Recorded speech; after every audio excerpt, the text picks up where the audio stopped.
What's up, guys? It is your girl Sarah from Sarah Style today. Sarah Styles here. Today, I'm thinking ahead of my words are my brain is working faster than my mouth. Today I am on with Chris from Daily Refinement. We just finished up a chat on his channel. So after this channel, definitely head on over there and talk or listen to that. We talked a little bit about how to do more with less, which in my life is 100% what I am looking for. I am a busy mom of three. I enjoy having my own business, and I enjoy the what it gives me, not just monetarily, but having something that's my own. But I also am a mom of three, and I want to be able to do both of them. I was getting to the point where I was doing more, working lots of nights, working all weekend, and I'm wanting to figure out how to minimize that, but still have my business grow. So we talked a little bit about that. We'll continue to talk about that on these weekly calls every Wednesday, 6 o'clock on his channel, 6:30 on my channel. Yes, Jacob, it is Wednesday. The only reason I was telling my husband this today, the only reason I know that it's Wednesday is because I had a live with Chris today. However, yesterday I had a live set up and it was set up at the wrong time. So that's not always the case for it anyway. But here is Chris with Daily Refinement for our weekly chat. We just, like I said, came from his channel.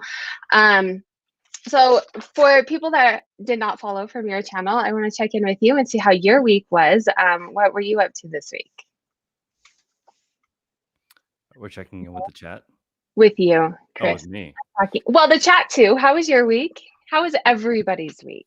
How's everybody's week? Yep. So my week has been awesome. I am optimizing my new space. Somebody said something to me that kind of rocked me a few days ago, which was they wanted to maximize their current space.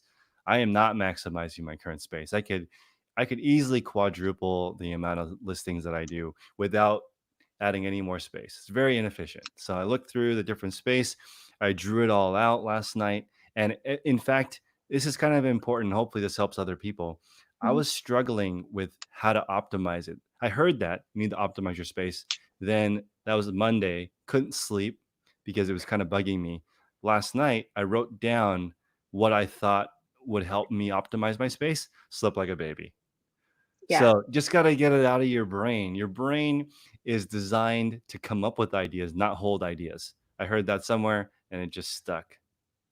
That's interesting that you say that because you are big. I watched one of your videos this week about like doing a journal, and I actually ordered a 3 binder or a 3 subjects because I do reselling, I do my dashboard, and I do social media. Mhm. And I'm often awake in the middle of the night because for me, it's time that I have to myself without children. So I think it Mhm. is time that I can actually think. And I will pull out my phone and write ideas that I have, but I'm trying to write things down as I have them in here. And I've actually noticed that I have been sleepy. Like I didn't, until you said that, it didn't dawn on me, but I am realizing that it helps me sleep better. So I think that is definitely a great reminder. And then it also helps me keep a to-do list. Gabe is asking us, are we sourcing right now? I'll let you go. Only online because we're not open yet. Oh yeah. So like what kind of online or what kind of online do you do? So right now I am looking at most of my day sourcing is looking through manifests. So people have certain things to sell, and I'm looking through to see which lots I want to buy. Um, in some parts of the country, they're opening up, but I'm mainly interested in businesses. So I want to be the go-to. So my sourcing is divided between looking for new people to contact. So one of the categories that I'm doing is golf courses. So I'm reaching out to new golf courses and asking them what happens at the end of the cycle.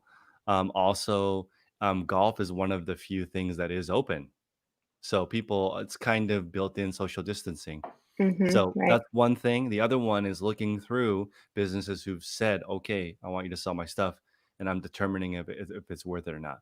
So, So is there like a place that has all of that information, or you're like just looking online for places? so I'm looking online, but specifically near me. So that's probably one of the biggest hacks is I put that on my Instagram a couple of days ago. I'm really surprised that people didn't like that post very much because it's extremely useful. This gentleman William said he wanted to maximize his local distributors and suppliers, and he's like, honestly, I could do that the rest of my life. Like I'm nowhere near. I don't know any. I don't even know a fraction of the businesses that are actually around me. I don't know what the Yeah. opportunities are, and I want to have the relationship local because local is better. But then reaching them, you can't just show up. They're not going to meet you. You still have to email them and call and get to know them a little bit. And it's best if you can reach out to them and you already know a little bit about them. Hey, you guys have Bob's Toy Store. An example is near me, there is a toy store that doesn't have a website. And I'm like, what are you guys doing? Like, What you year guys are you in? like it's horrible. How And are they still open, I know that especially right now? they don't have a website. And I'm like, there's no way you're doing well. And they're not. Yeah. So when I reached out, they're like, "Yeah, we have a lot of back stock." And this is the question I always like to ask, which is, "What happens when stuff doesn't sell?" And they said, "It goes in the back room." It just sits there So forever. I'm like, "That's not a good. That's horrible." I didn't say it's horrible. I said, is there a way for me to work out a deal or try something small?" And that relationship I've had for a couple of years now, but they still don't have a website. Well, so just need to build So them a website, and that's your new business venture is building them a website. I don't want them to build a website. I want them to just sell to their local people. But this is what I'm talking about. Like this is one of those businesses that um I you know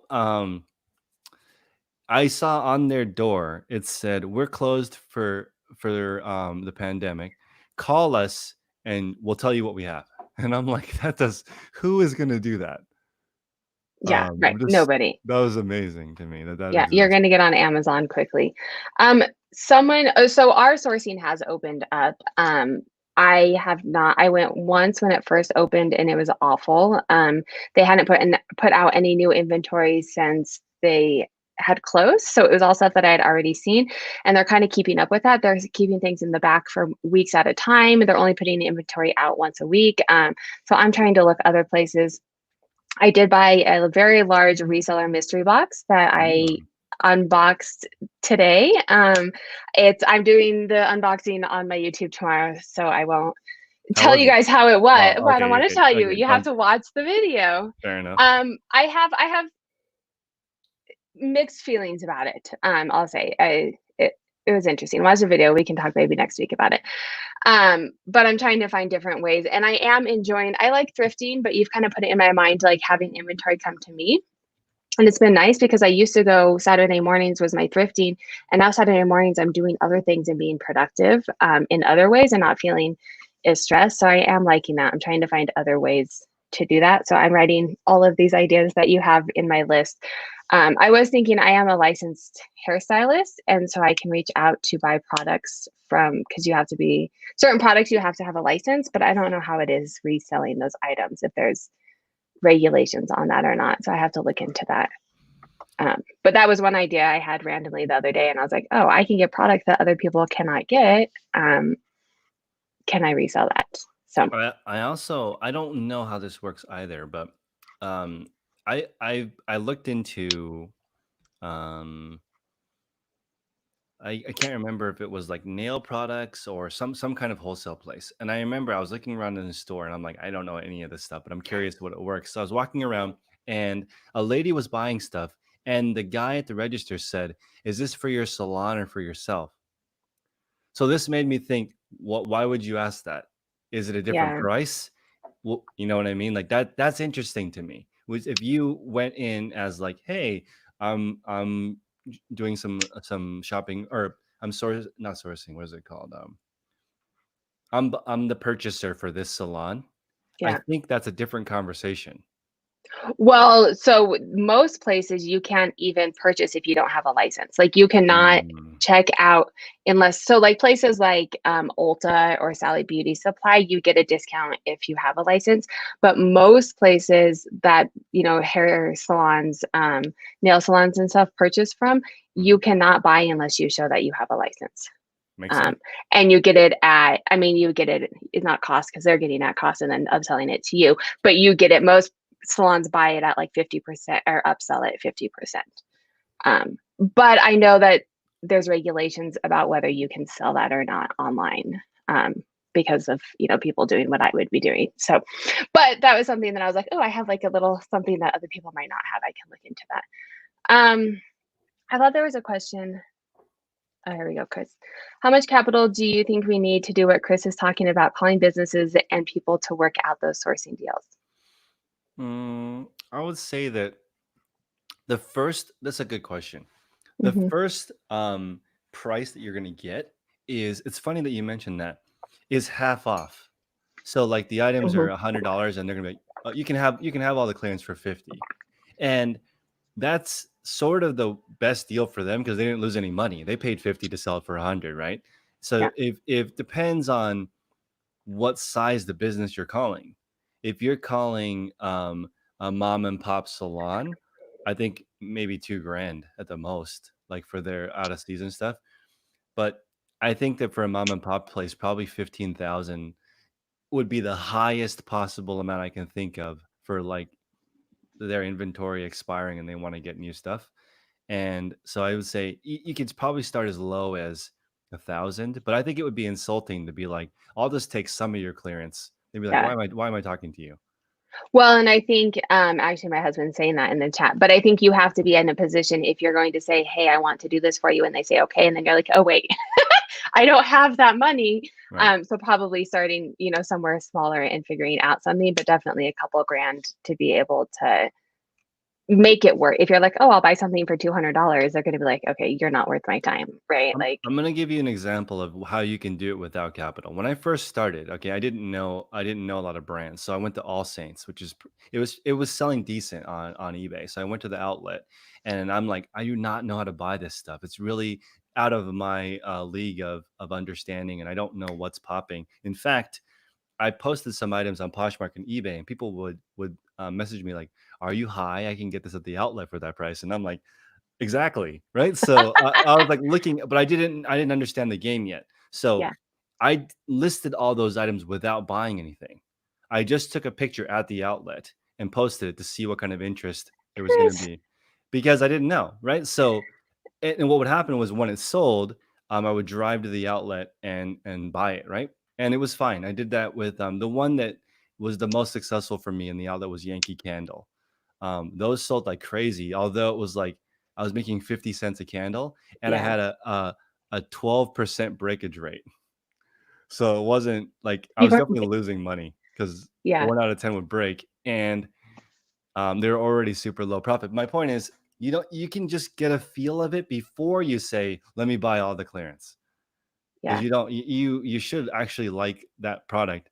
And I don't like I was gonna say if the item can break, you should have a penalty. It should be like um negative $20 if it can be broken. If you're looking because at you're that shipping things because now. you're shipping things and you're also some of them stuff is going to break even if it's not your fault. Yeah. And that actually your point and you're losing profit and things were breaking and stuff that kind of I wanted to touch on that a little bit more from our chat that we had on yours building up the velocity.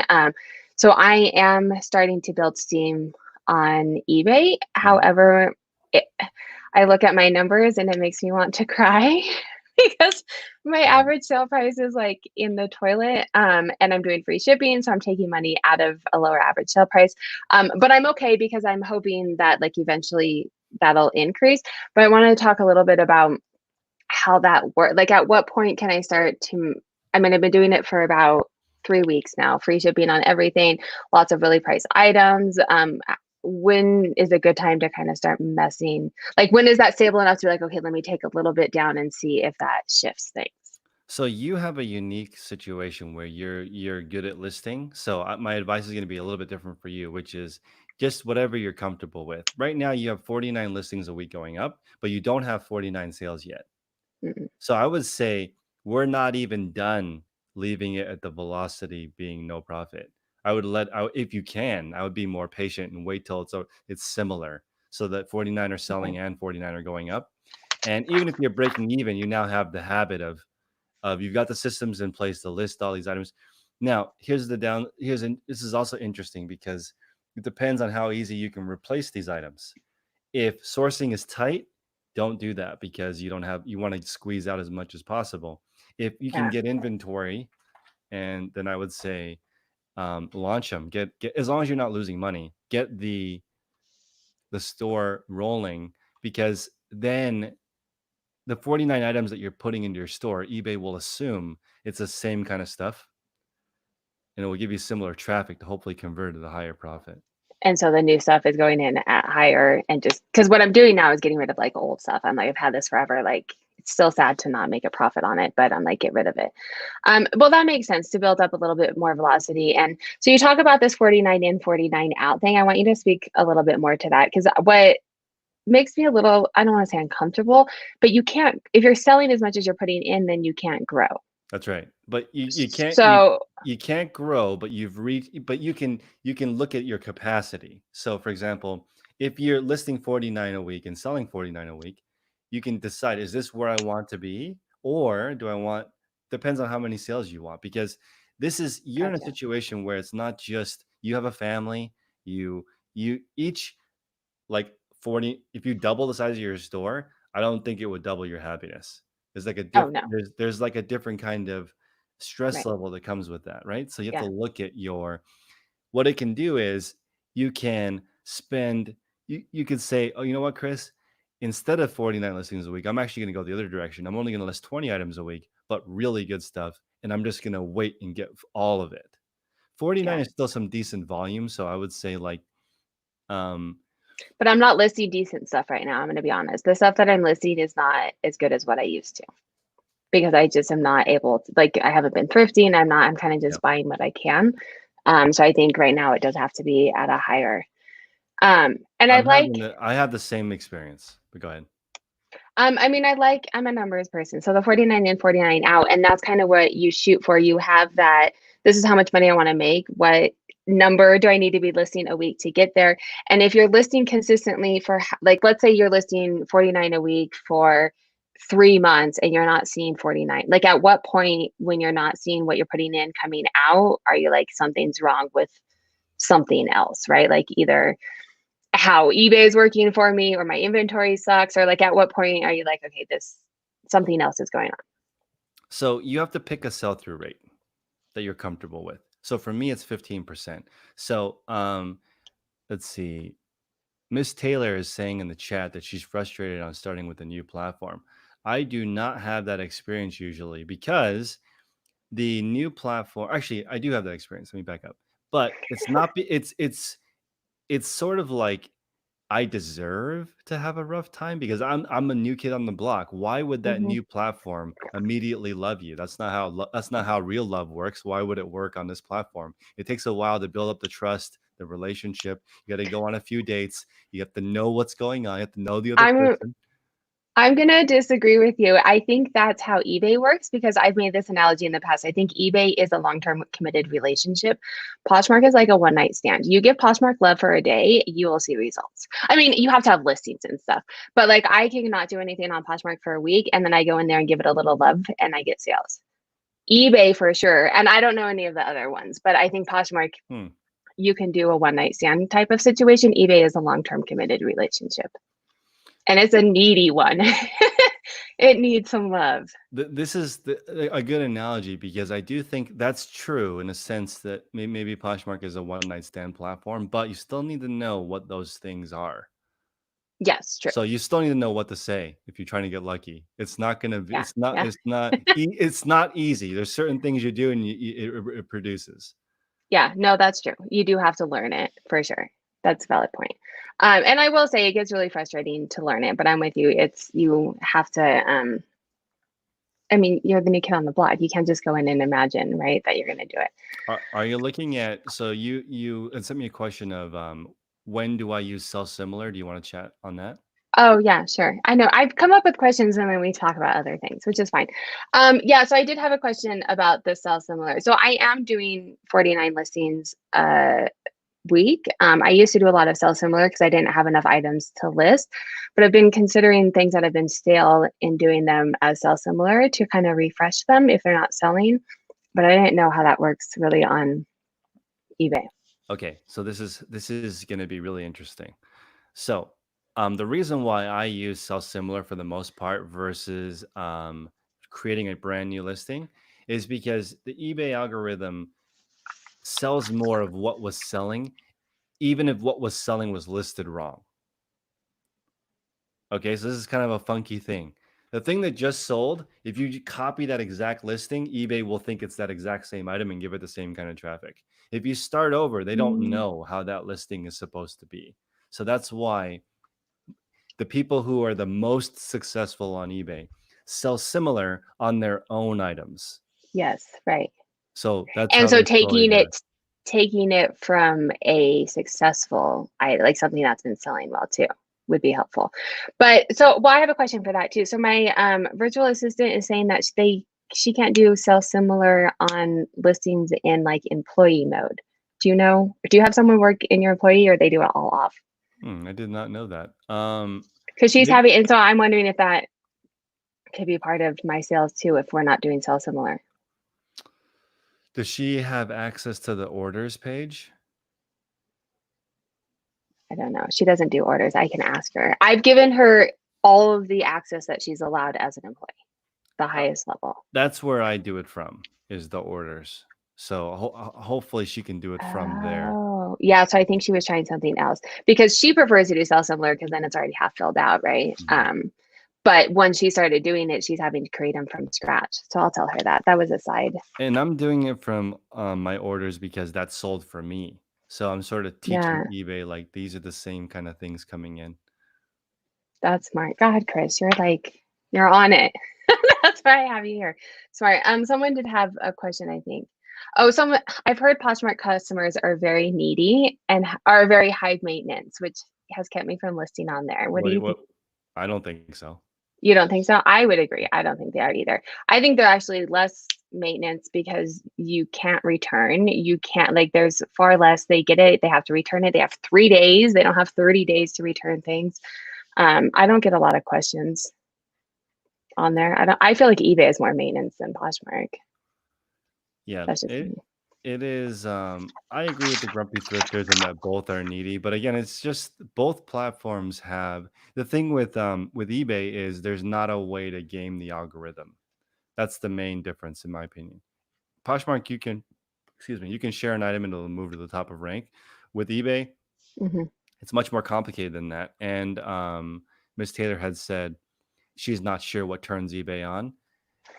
Everyone does a different dance. I'll tell you, everyone does a Yeah, different dance to try to make it work. It's not the same, and you can do the same courting dance, and it will work one day and won't work the next day. So you kind of have to have a list of, on Monday I call eBay and complain that something has happened, or you send an email on Tuesday. So the thing is like it is more complicated, but I think overall it has way more traffic. So for you sure. kind of just have to deal with it. And it supports the reason that I've held out so long on eBay. It supports the seller a lot more than Poshmark. I mean, they give you like I don't have to sit there for 2 hours and send out offer to likes, right? I can hit Mhm. one button and send out offers to everyone. The data that I mean, it definitely supports a lot better than Poshmark. But it is more complex. You have to actually know what you're doing a bit more, I think, to make it on eBay. Where Poshmark, yeah, you can have a crappy listing and hit share and it goes to the top. Mhm. I thought I saw that. I don't get a lot of questions on Posh, but when I do, it's usually about the size or fit. Yeah, because you can't return. So I wonder if there's a bit more questions there because you can't return for size there. One of the things that Poshmark struggles with is that, like, I would consider. I live in an affluent area, so do you. I know a lot of women who will never shop on Poshmark because there's no return policy. They just they're not like that. They're willing to pay $60 for a top, and they want to be able to return it if it doesn't fit. Yeah, And that's the customer that you want. That's why Tradesy has like hardly any traffic, but they make money because the items sell for full price and they can return if it doesn't work out. And I think Tradesy handles the return for you. So it's like a different kind of experience. What you get on Poshmark is a lot of thrifters. People are looking for a good deal. They want to know hmm, everything about the item.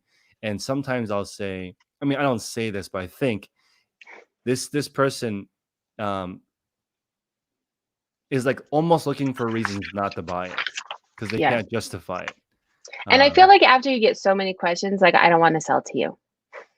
Because after you ask so many questions, you're likely going to the person that is going to like open a case, or right. although on the other side of that, I'm that person that asks a zillion questions because you can't return it. So I want to make sure. But I feel like the eBay buyers are actually, I don't want to say needed. They're looking for more of a deal. I feel like they know I agree how with that. to, I mean, they know how to look, they know how to filter, they know how to look for free shipping, they know how to like do the search where people on Poshmark are like, oh, this was just shared. Okay, I'll buy that. Right. Hmm. Um, I did have, I think, one other question. I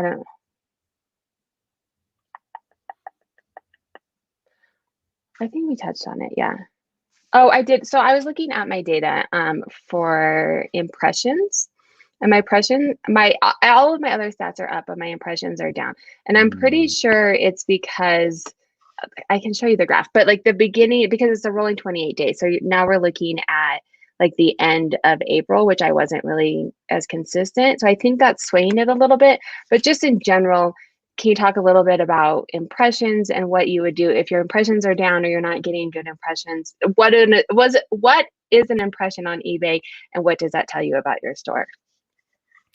Right now, I am having a little bit of a dip. So normally, I would say in the last week or so, I'm down maybe 50% in organic traffic. So how I would look at it is, I guess the best thing you can do is maybe that day adjust 10% of your store. Go through, look. eBay will see that you're actively trying to adjust your store. And also, maybe you can notice a few little errors here and there. But I think honestly, the last week there's been some shifting. Like when we first shifted in the shelter in place, it was very funky. Now we're shifting out of it. People are Hmm. busy. They're figuring out how to get back to work. Um, and so, and it's like when there's a holiday, when there's a long weekend, all of these things usually cause traffic to drop. So I wouldn't make any Big assumptions over the burst. past couple Okay. of weeks, but I do think that during times of turbulence like right now, we don't even know what to believe for what's happening. So people are confused, and some workplaces are reopening, but people are still working at home. It So it's a little bit funky. I don't know. I almost don't. I trust the eBay traffic chart, but I don't think you're doing anything wrong because I haven't done anything different in months, and I see these crazy volatile changes. Yeah, and I think I haven't been on eBay long enough to compare it to like how things were a couple years ago, but Mhm. right now is funky. Like It's really funky. Mhm. it's crazy. And not only like people are trying to figure out how to go back to work, but also like what's going to happen. Like I'm concerned what's going to happen in the fall with school. Like how are we going to manage that if it comes back worse and rates go up? Like there's a lot of uncertainty right now. It's also an election year, which, Mhm. Lord knows what's going to happen with that, Right. on top of all of this. So having a little funkiness is, I was more just wondering what impressions were and how to look at it, but I wasn't overly concerned with it. I am paying a bit more attention to my eBay stats. And if you guys are on eBay and you don't look at your data, absolutely go look at it. I'm going to tell you to look at data. I'm huge on numbers, but since I started with Chris, all I've been doing is looking at my numbers and increasing listings that aren't doing well, that aren't getting good views, and really just paying attention to those numbers to get them to go up. I don't want to say it's that simple, but it, it kind of is. Try something new and then see if it works, right? What is this? So do you think starting eBay now is wise? What's I your mean, opinion? I I have an think opinion. so. Yeah.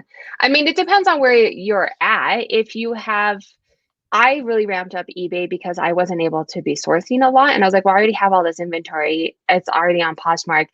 I can be spending my time cross listing as I'm not able to source.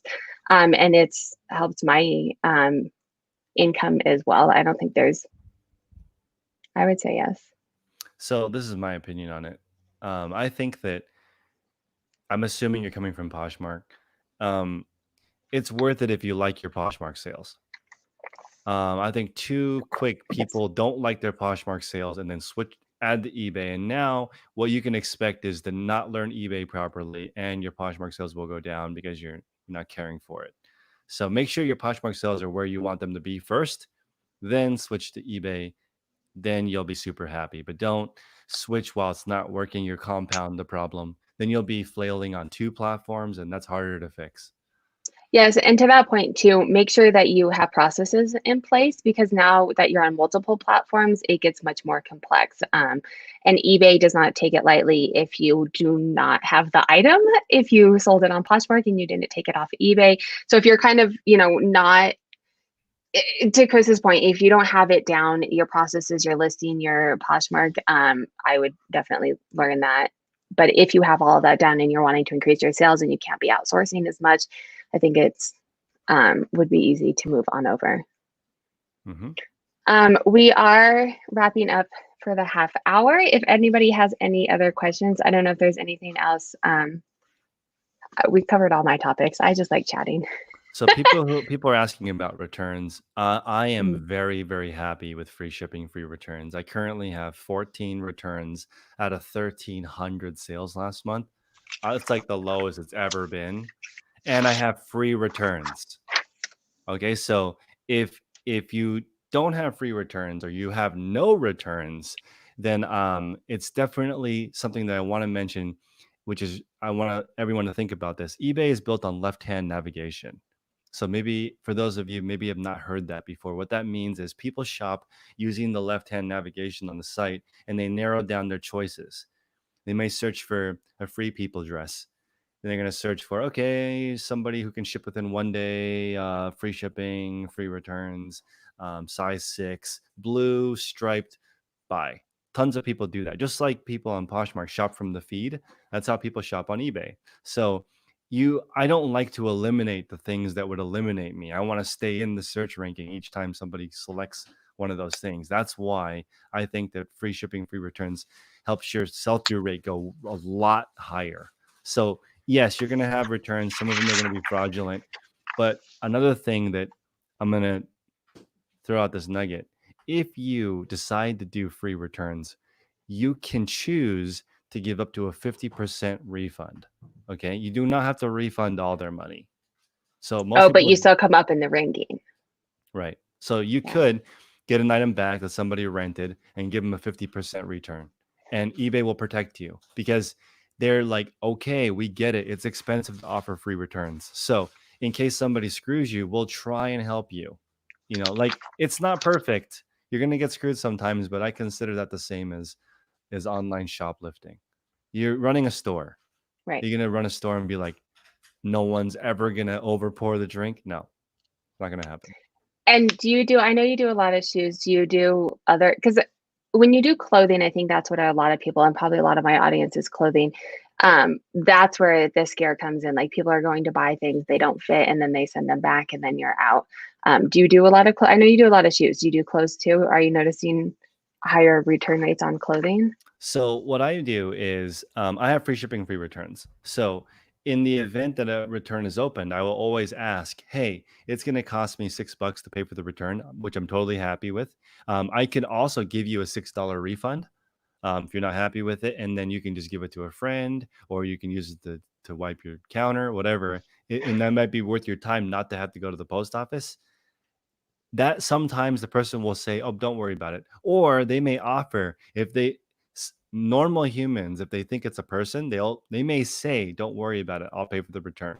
You just have to like work it out. And unless you're doing an obscene amount of volume, like you should keep as long as your return rate is under 5% in clothing, I consider that fine. Yeah. And I've done that too, where someone has opened a return and I'm like, I'll give you a store credit if you want that instead of returning it.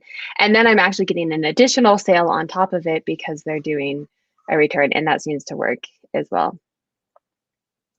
I did write down something else, but I don't remember what it was.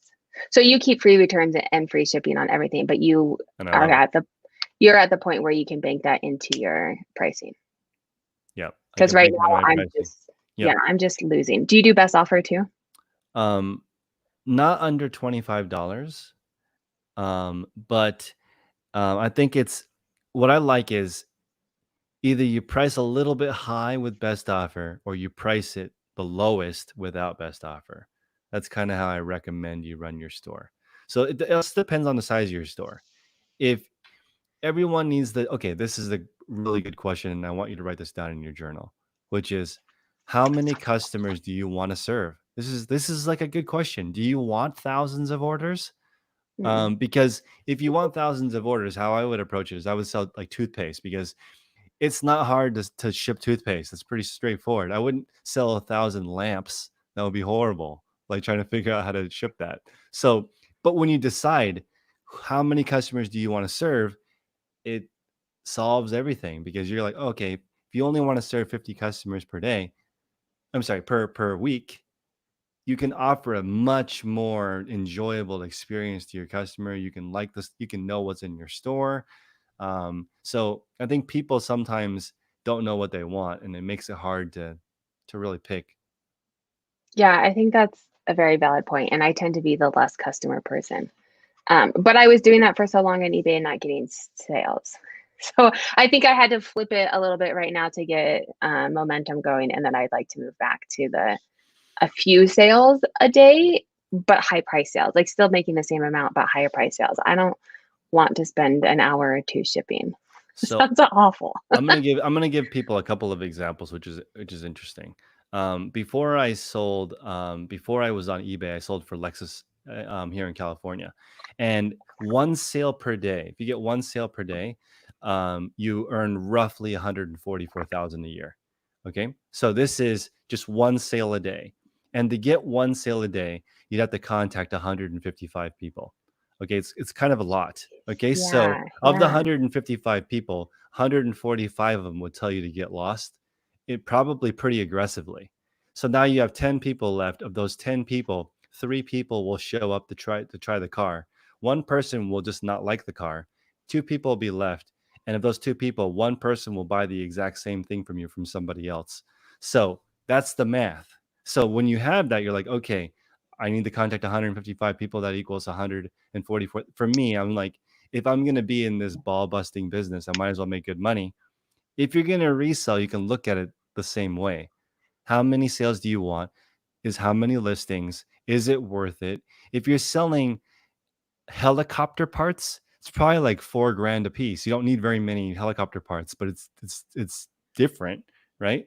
Because I yeah, remember I remember this kid reached out and he's like, I only sell jets. Like, I want to make $10,000 profit and do one per month. I'm like, that's very different, okay, than clothing. So you have to like just look at your actual jets. actual jets. Okay. And okay, and I'm just gonna give one more extreme example of this, which is I have a friend Yeah. that's an architect in Manhattan, and he's working on like this $6 billion building in Manhattan. And I'm like, that's so ridiculous. How many firms can even bid on this project? And he was like, 10. In the whole world, there are only 10 companies who can afford a project this big. And I'm like, that's only 10 phone calls. That's like not that hard to figure out if the project is worth doing or not. How many jets are there for sale? Probably less than 1,000. Yeah. So But it's how many people are buying jets? Like not many. not many either. But I'm saying that Yeah. when I sold a $419,000 car, and my boss is like, who can buy this car? I'm like, we basically need to look at entrepreneurs or tech people. That's it. Who's buying this car? Yeah. Look So at your market. it's good. And I like, this is important, because not only how many customers do you want to serve each week, who do you want to serve? This is why I chose Lexus instead of BMW and Mercedes. I like calm, peaceful, practical people. If I worked You at don't think, BMW, if I worked at Mercedes or BMW, it would be different. I would dress a lot more fancy. I would be more cocky, because that's a different customer. Like, it's very different. well, and I think you have valid points, and I don't think we all think about this as resellers. We're kind of our head in the grind, and we're like, oh, this was a good, I found something cool at the thrift store. And if you want to take it to the next level, looking at it more like a business and who you want to serve. And that's part of, I mean, to your point, on a smaller scale, but I don't sell a lot of Anthropologie or like Lululemon, even though they're like the reseller hotspot, because it's so oversaturated and so many people, like your competition, and there's so many different people there. It's not, I would rather sell something that's a bit more unique, where okay, you have to wait a little bit longer for someone to buy it, but they'll pay up and it is what it is. I'm just having a hard time sourcing that right now because I can't go to the thrift store. So, Th- This is um, this is so one last thought on that. Like if you're oh, selling um a Chanel bag, right? And you get a question um like if I was selling a Chanel bag and somebody asked me to measure something, I probably would do it because this type of customer is different. If I was yeah, selling a Tommy Hilfiger shopping bag, I wouldn't go to the trouble of that. And I think it matters what kind of customer you're dealing with. And you should it's the thing is though, it's so much like the way that we are we're online, so people can't see the items. So I just feel like some people expect Chanel customer service yeah. on a Reebok item, and you just have to be patient. Yeah, and I agree. And to that point too, you're spending the same amount of money, I think, on either way that you're doing it. You're just doing it like Tommy Hilfiger, you're probably having to list a lot more items, but you're not going and measuring them. Chanel, you're listing less items, but then you're giving a little bit better of a customer service, and you just have to decide how you want to do that. Um, I think we're good. Okay. I know. Yeah. Thank you so much for joining. I will see you next week. I will see everyone next week, every Wednesday. Chris's channel, we do at 6 o'clock, and then my channel at 6:30 for our weekly live calls mentorship to get me to $1,000 net. $1,000 net a week in 20 hours or less reselling. So I hope everyone has a great week and thanks for joining. If you like content like this, make sure to subscribe, give me a thumbs up. If you're watching this in the recording, feel free to leave comments down below for me or Chris, and I will make sure that he gets them. So have a good night. Bye, guys.